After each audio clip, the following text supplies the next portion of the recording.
We have a couple pounds of wild harvested chanterelles, and we're going to show you an easy and simple way to prepare them.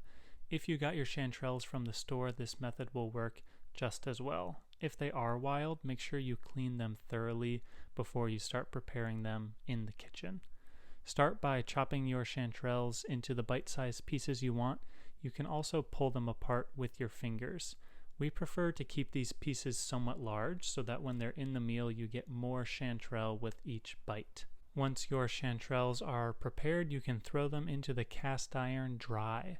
Make sure this cast iron is on medium heat to start and there is nothing in the pan. This is called dry frying, and we want the chanterelles to release all of their moisture before we add in any butter or olive oil.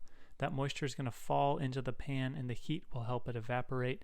And once all that excess moisture is gone, then you may add in your olive oil and butter.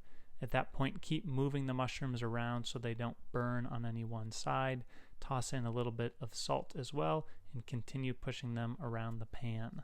This whole process took 5 to 10 minutes from start to finish and will result in delicious chanterelles for any meal you want.